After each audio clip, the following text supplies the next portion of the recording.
Done by the time the food gets out here. You know, I've never been, even when I was under Coach Dial, I've never been a big fan of these banquets. Not because I don't agree with them, but it's the fact that it's the end.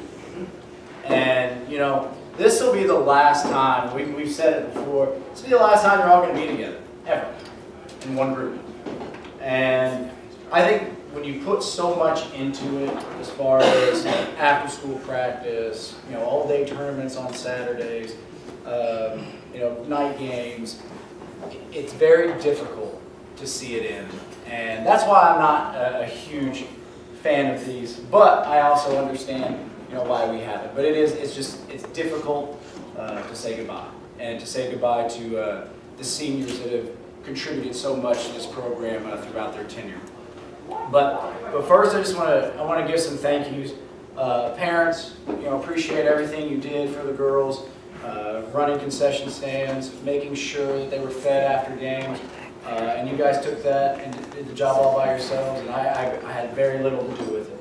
And you know, the girls, and even as you know, young adults, they don't necessarily see everything that goes behind the scenes, but as they grow older and they go in your shoes and in your position, you know, they'll realize it. Wait, you guys do a phenomenal job getting them where they need to be, where they need and what they need to do. And not to mention, every one of them is incredibly respectful.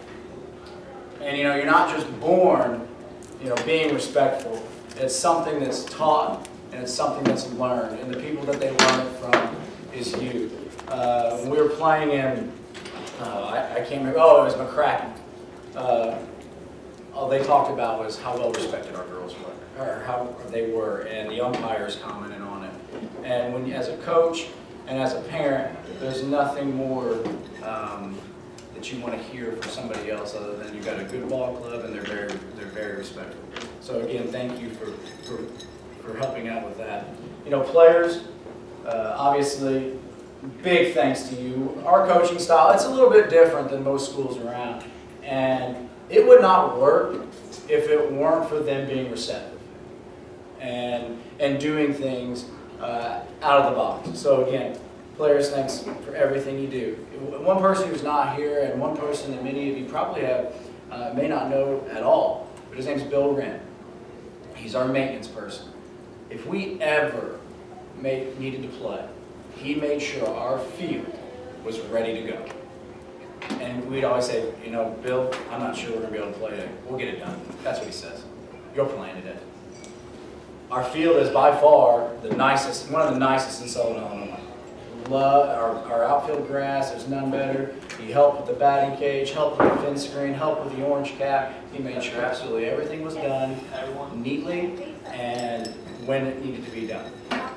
Another person, and you all know Coach Dial, anything we ever needed, you know, sometimes it's like pulling teeth, and sometimes I'd catch a little flack for it, but he made sure we got it. He might put a little guilt trip on me, but I still believe, he won't admit this, but softball is still, I think, #1 in his heart.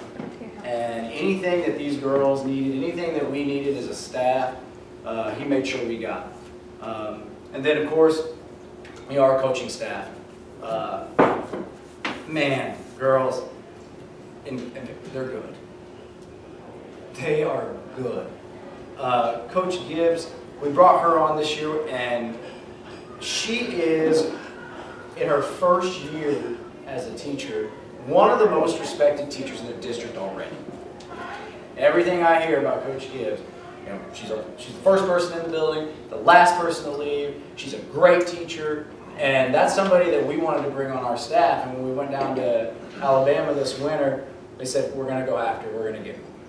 And she's been, you know, a breath of fresh air for us, you know, changed the dynamic, which needed to be changed a little bit, and has just been a great addition. And I can't wait to work more years with her upcoming. You know, Coach Ashton, this guy, I cannot thank him enough for what he's done for our program. And when I mean that, he does it completely on a volunteer basis. There's no money. And all he asks, hey, can you open the gym for me on Sunday so people can throw? He does that on his Sundays. He comes and Saturdays when we didn't have games, people would want to throw, and he would just come and do it. And he is, he's the key to our success with our pitchers. And I've learned more about softball and pitching in a year or 2 years than I knew in 8 years, coaching and volunteering before. So again, Coach Ashton, thank you for all you do. And I know these girls love having you around. And I don't know what I wouldn't be able to do this job if it weren't for you. And then last, but certainly not the least, Coach Gerald. I'm serious about it. Girl, one of the things that we do, and I look at, is when I watch other teams, we watch them practice, we watch them warm up, and you have a coach that's just hitting fly balls to their outfield. That's not what he does. He sits there, he is so detail-oriented. There is not anything that is not covered, whether it be routes, whether it be picking up short hops, fielding balls off your left side foot. I mean, the detail in which he works with our outfielders is above and beyond him. And him and I, we were close before, but he's become one of my best friends. And throughout this process in 2 years. And again, I feel like with this group, I can work with the infield, and I can let them do absolutely, I trust them with everything they do. And as far as Coach Gerald's concerned, I always believe that you need to coach with people that you're friends with. And because you enjoy being around them. And I'll say this every year that we coach together. After games, we'll be at each other's houses, talking about it. At practice, after practice, we'll sit in the dugout. We'll talk about it. And I don't think you do that with people you don't enjoy being around. And yeah, we argue. We argue a lot. That doesn't mean we don't like each other. It means we have disagreements. And we are going to talk about it, and we're going to make sure that we make the best decision and make the best decision for the program. And when you are friends and you argue, you get over it pretty quick. But if you're arguing with somebody that you don't like, then there tends to be a little rift there. But, I consider these guys, part of my family. Ella has gone and, swam and made a mess in Coach Ashton's pool. We were at Coach Gerald's, and the girls know exactly what I'm talking about, because let's just say we had to hose her off. But you know what? And she remembers Coach Ashton. She loves Coach Ashton. We go to dinner before the season started, and she's hiding Easter eggs all over Coach Gerald's house. He's still finding them. So, like I said, I consider them part of my family, and that's part of the reason I enjoy doing what I do so much, is because of them. So I think they deserve a big round of applause.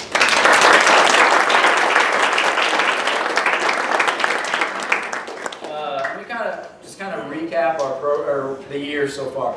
I feel, and I truly do believe this, it's one of, if not the toughest program in the school to be a part of. That's male and female sports. And the reason I believe that is the expectations every year. When you put on that Lions jersey, and even this year, what's expected? You expect to make a long postseason run. And every single year, that is the case. And that's hard to do. The pressure that comes along with that. There was not a team when we take the field that does not want to beat us. We don't catch teams on an off day. Because of the expectation, and every team wants to beat Carterville. We made Harrisburg Caesar. It's the expectation at hand is incredibly tough, and it takes a special type of player to make it through our program for 4 years. And the girls had kind of mentioned it to me. I think it was baccalaureate. the boys won their regional. Same day we won ours. And on social media, hey, congratulations, boys, on your regional championship. You know, first one since 2000. Great, that's awesome. But there was no mention of the girls. Because it's expected. Is that fair? No. But I think it's awesome. I really do. Because if it's expected, would you rather have the target on your back and the expectation be high? Or what's the latter? You know?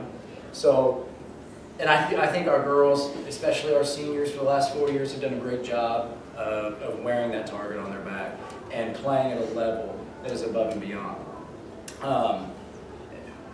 This year we talked a lot about taking pride in our schedule. Our schedule is incredibly tough. And if you don't believe me, I kind of went through some stats. Our first 4 games of the year were scheduled against ranked opponents.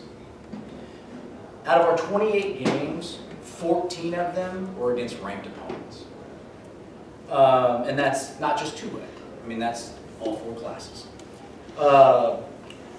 This year, in the regional championship, 5 of the 6 teams in our conference played for a regional championship. The only one that didn't, Sparta, was who we beat in the semifinal.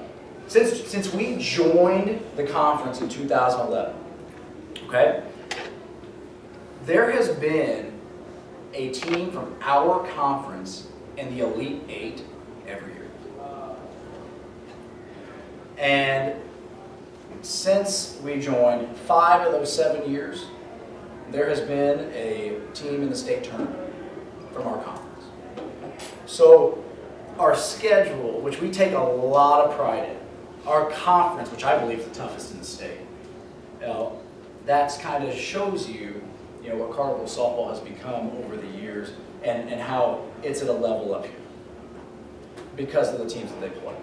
And again, girls, that right there and the way that you perform throughout the last 4 years, the 2 years that I've coached you, it's just an outstanding compliment. Okay? Very proud of you. So what I'm going to do now is I'm going to add Coach Cheryl's going to come up. I'm going to bring up each player. I'm going to give them their letters when they come up, and then afterwards give them a little round of applause after each one. And we'll go freshman first, and I'll call them out one at a time. So our first freshman is Courtney Larimer.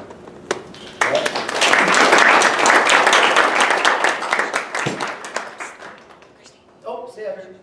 I'm going to brag on you for a second. Courtney is somebody who always asks to stay after practice. Always asks for extra fly balls. When Sydney Mange was making the transfer to catcher late in the season, and I'll work with Sydney behind the plate, but we need somebody to catch her. Guess who volunteered? Okay? Volunteered to go take balls to second base after practice. Never. One of the big things with girls, nobody wants to pick up equipment. Nobody. Nobody wants to pick up equipment. I don't know why. Next year we're going to have to do something different about that. But guess who we never had to ask to pick up equipment? Courtney Larimer. Great kid, hard worker, appreciate everything you got. Good job. Next one's Tommy Bogus. Tommy, come on up.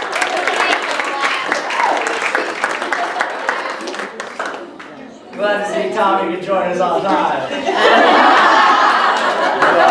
But you know what? I kid about that. I joke about it, but it is part of growing up a little bit. And, to her credit,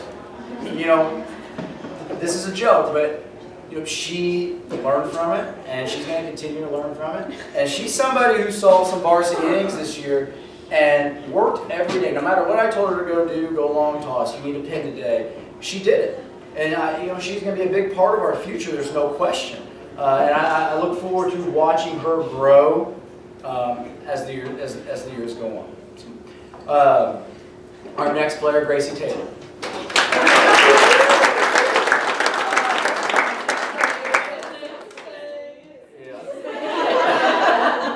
So, Gracie played a lot of innings in key positions for us. She got a lot of starts as a freshman. There is no question that Gracie Taylor is going to be a big part of our success in the next 3 years that she's here. In discussions that I've had recently with opposing coaches, they're talking about our lineup next year. And one of the things that I was talking about this weekend, and I'll just say who it was the Nashville coach. And he said, your lineup's still going to be good. You got so-and-so, you got da-da-da, and you got both Taylors back. So her name is already known as a freshman by other coaches. And I think that's one of the greatest compliments that you can get, especially as a freshman. Our next, Colby Hartman.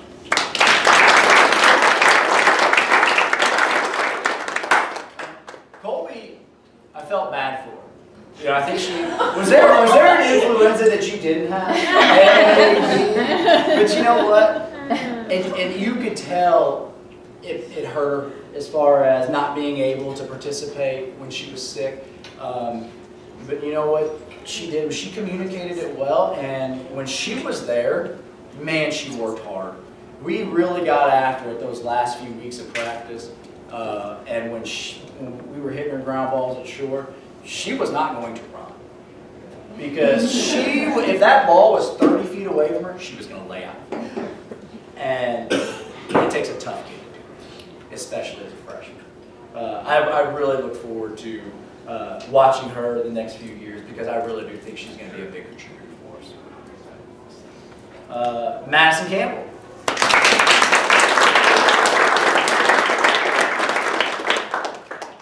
We noticed Maddie as in the weight room. We talked about her. When we did our off-season weightlifting program, we sat there and said, we're going to have to find ways to get this kid in the lineup and get her at bats because she was one of the strongest kids in there. And then when we went out, we hit a couple different times, we're thinking to ourselves, okay, we're going to have to find ways to get this kid at bats because she's going to be a contributor to us at the varsity level as a freshman. We got her quite a few at bats, and everything we saw, we liked. And one of the things, my favorite thing about Madison, is we were in the Heron round robin, and we were playing Vienna, and we were kind of dead. And we just weren't very loud, and I think that's one of our strengths is our energy and our dugout energy.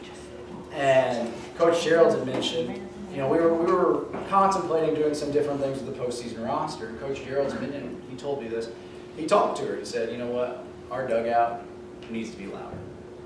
And he was talking to her, and what did she say? I got it. She goes, we got this, Coach. So, and then the next game, we 10-run Rule Heron. Yeah. The number 16 in 3A. And from that point on, she was a superstar in her role. Her role now had changed to, a dugout presence. And she excelled in that. And was a big part of our success. Because no matter 1 through 20 in our roster, everybody plays a key part. And she was big for us as far as our energy is concerned. Our last freshman, Abby Crane.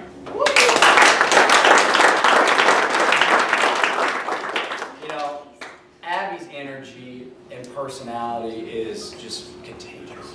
She is always smiling, always laughing, and not to mention, she was one of our leading hitters and didn't start slapping until the second day of practice. That is unheard of, that somebody can turn around and become that much of a presence and a force offensively, and they never batted left-handed before. That's just kind of a credit and a testament to her athleticism. But let's not also, it just didn't come during games. She was out there on Sundays. She was staying after practice to work on that craft. And that is why she was so successful, is her hard work. It was so much fun to watch her. When we got down to St. Joe, and I talked to the St. Joe Ogden coach today, actually, he goes, how'd that little slapper do this year for you that you said it just turned around? I said, Coach, she hit. 50 was, "Are you serious?" And I said, "Yeah." And she goes, "She's going to be a good one." And I said, "I know." So, very proud of her. This is our big freshman class, and we're very excited about it.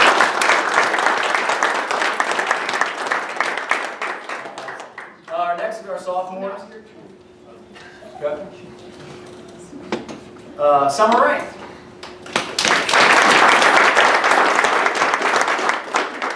Summer has come so far defensively since last year. We actually stayed and worked with her a little bit after practice a couple weeks ago, and she was throwing from her knees across the diamond through second base, through first base, and she was as natural and as smooth as any of the catchers that we had all year long. And I know she's been working at it, and she continues to work at it like that. She is going to be somebody who will contribute to this program. Again, she was somebody too. Her role, as far as where she was at this year, she excelled at. As far as a dugout role, having energy, she was very good at that. And anything, and we talked earlier in the year, here's one example of dedication to a team. Last year we tried something different with giving spring break off. This year we gave a little bit more time off, but we didn't take the whole spring break. Summer had a trip scheduled to Branson. She didn't go. I think that takes a lot of commitment and a lot of dedication for somebody to do that. And we were, it's something that we never forgot. So thank you, Summer. Next, Anna Hartford.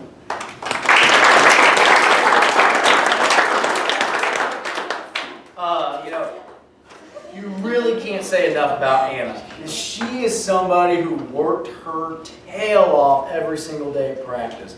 And her improvement from her freshman year to this year was just incredible. One of the things, when I first started coaching 9 years ago, I sat with two of our coaches, and they were telling me about how girls, how they, how to act when you're around them. They're giving me this big speech, and I was just 22 at the time, and said girls, a lot of times, the majority of the time, girls have peaked by the time they're a freshman or sophomore. That's not the case with Anna Hartford. She's somebody who's come, and from, like I said, from last year to this year, leaps and bounds different. And I think I'm not sure, it was only a few weeks with the season left, and I'm thinking, we gotta get Anna Hartford some more reps, because this girl can run a fly ball down. And she was a very good courtesy runner for us. There was no question when somebody got on, she was the one I wanted in a courtesy run. And she did a phenomenal job doing that. Last, not least, Mackenzie Rodman.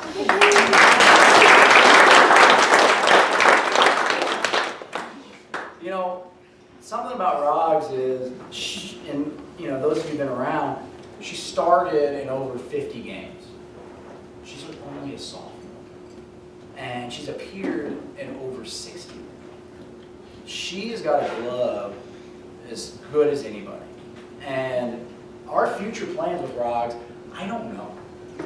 But the reason I don't know is because there's so many different places that she can play.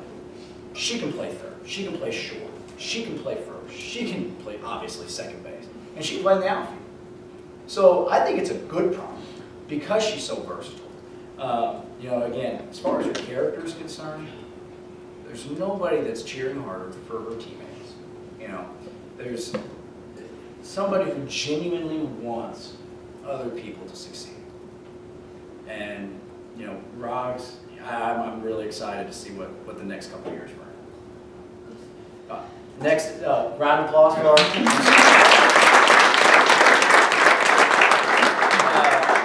now, we'll go to our juniors. OSAD, Olivia Sack.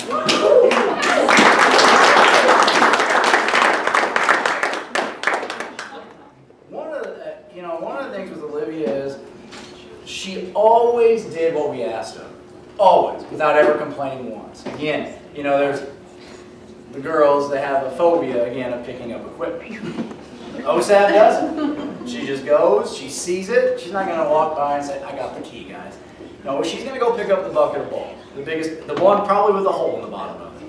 And another thing is Olivia is probably involved in more extracurricular activities than everybody combined.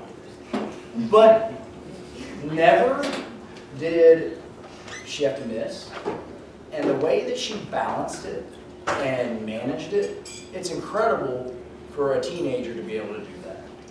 And she's going places in life with her attitude, with her character,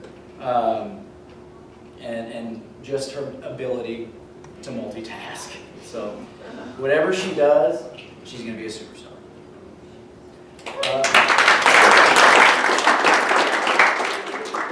Montana Taylor.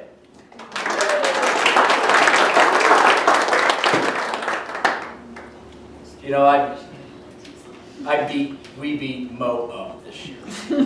You know, physically, mentally, emotionally, beat her up. And I thought Mo was, last year, the best defensive player in the state. There's no question. The best third baseman in the state, bar none. That's 1A, 2A, 3A, and 4A. And I knew coming into this year that we were going to have, you know, Bailey on the mound striking out 10 or 11 a game. And I wanted to make sure that Mo, our best, one of the best, I wanted her receiving all those. Because I felt that, you know, she was somebody, is somebody that could handle that. And she did a great job at it. And I think, you know, when we moved her back to third, you know, our team dynamic was just, it was completely different. She was just, you know, with basically a year off of playing third base, and goes there and acted like she played there for 30 games. It was just impressive to watch. Now I'm gonna let you go, this room only, in on a couple things. So we can't be social media or tweeting it yet because I've been sworn to secrecy. I'm not supposed to be telling people. But Mo was selected first team all conference.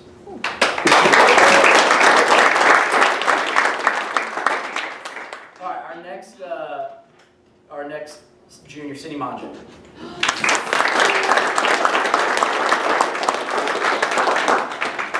You know, Sid, when I think of Sid, I think of tireless worker. You know, in softball. I don't know how she is home with cleaning her room or anything like that, but you know, she's somebody that now she gives it to softball. multiple times a week, not just throughout the year, but a week, would ask, can I stay hit? Can I stay and work defense? Can I stay and work blocking? Nobody wants to do that. And she did. Wanted to stay and work balls in the dirt. And that's what a leader does. They do the dirty stuff that nobody else wants to do. And she's somebody that expects more from herself than others. And again, that's what a leader does. And I have no question in my mind that she is going to have a monster senior season. And Sid was also named first team all conference.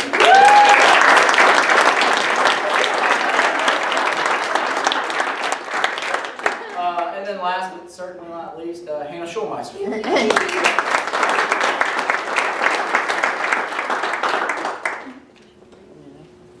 I don't think there's any question where our energy came. You know, this is going to be it's a little bit hard for me to talk about. When we didn't have her against St. Joe, we didn't have energy.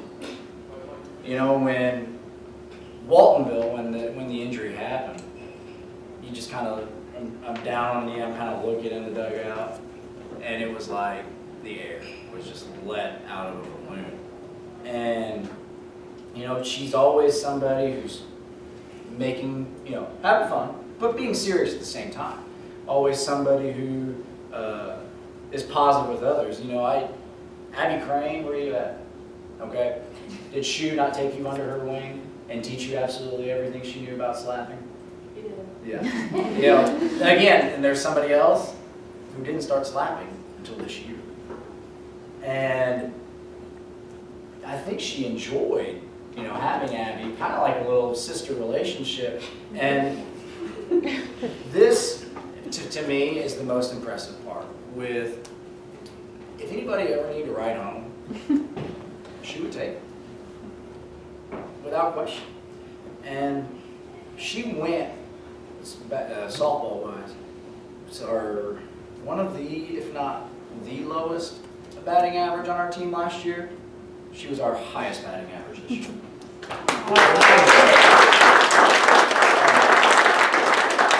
There is not a center fielder I want over Hannah Schulmeister. And Hannah was also selected all conference first team.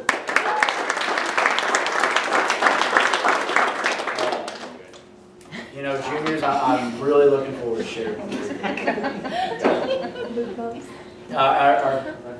Good job.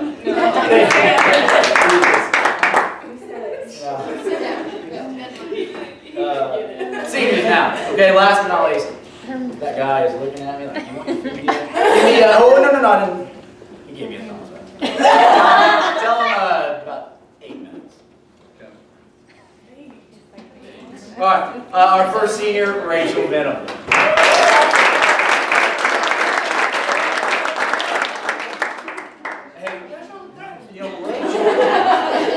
Rachel pitched some quality games for us this year. And Vienna, when we beat Vienna with Rachel, it was like something clicked with the team. And she is a perfect example as far as pitching is concerned. You spot your fastball, you're going to be successful. And she did that. And she worked in the winter, worked on Sundays, worked in practice, and had a very successful year for us. We do not win a regional without Rachel Venable, because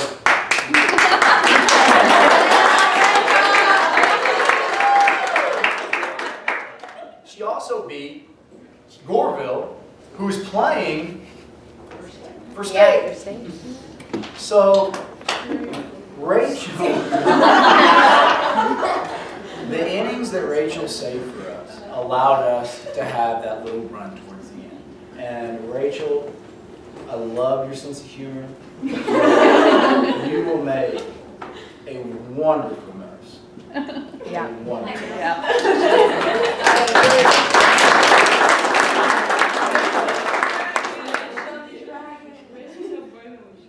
Last one. No. Next one, Madison McBride.